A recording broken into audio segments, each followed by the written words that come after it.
Hey, it's Mark Lanier with your video thought for the day. This week, we've been going through the 10 Commandments, one a week. So we started out on Monday with Commandment 1, to have God first. Commandment 2, not to create God out of our imagination. Don't make an idol or an image of him.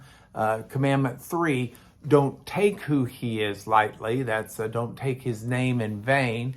And now we get to Commandment 4. Now, Commandment 4 causes a little bit of a shift. It's no longer so much focused on God and who he is and how we treat him, but now it's getting into practical, everyday life of how we live our life, focused on this earth and the things we do.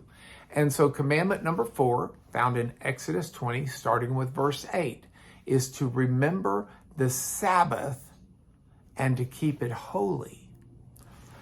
Sabbath is a Hebrew word, Shabbat, which up to this time in the Bible has always been used as a verb.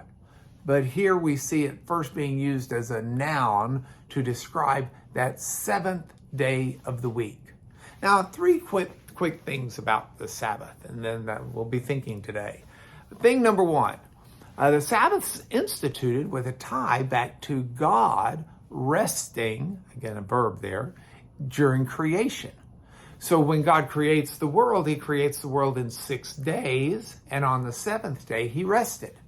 Now, this should not be taken to mean that God rested because he was really tired from all that work making the world.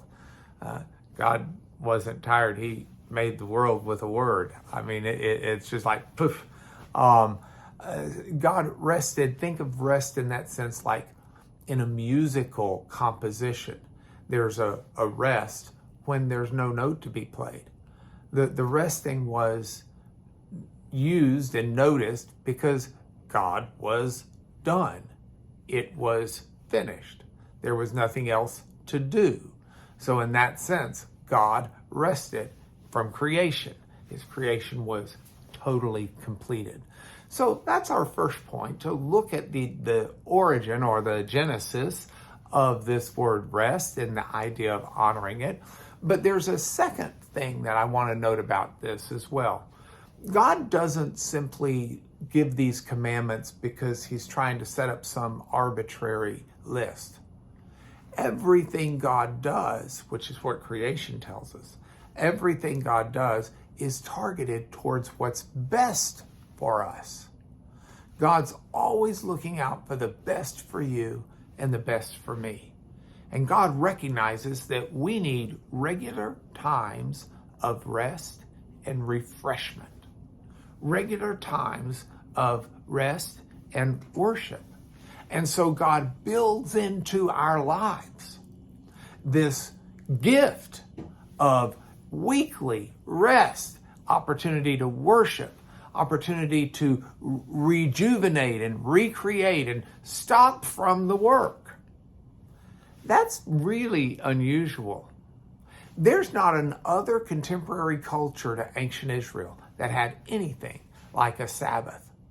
All the other celebrations were always tied to the sun or to the moon, but the idea of tying a celebration to one day of the week, even though other cultures had 7 days in their week, nobody had that day of rest. That was God's special gift, and it made Israel stand out from everyone else, and should us today, which brings me to my third point about the Sabbath.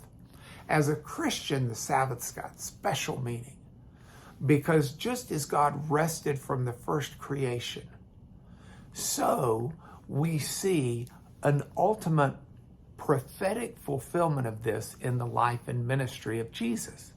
Think about it. Jesus dies on the, in essence, 6th day, if you will. It would have been a Friday night. And the Sabbath is a day he's in the tomb. And then he's resurrected on an Easter Sunday. Now, I don't want to get into the timings of how many days and nights, because the Hebrew week started at sundown. There are different days in that sense. But there's still this idea of on the first day of the week, Jesus is resurrected, because that's the start of the new creation. And the writer of Hebrews says that as Christians, we believe that in Jesus we enter into God's rest, God's Sabbath.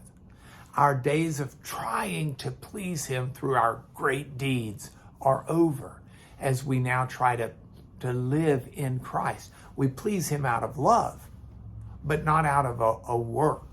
And there's a difference there, and I'll talk about that in other videos, but let me just plant it here for you to be thinking about. So remember the Sabbath. Take time each week to set down your cell phones, to set down your emails, to set down your work, and to concentrate on resting and worshiping the Lord. That's your video thought for the day.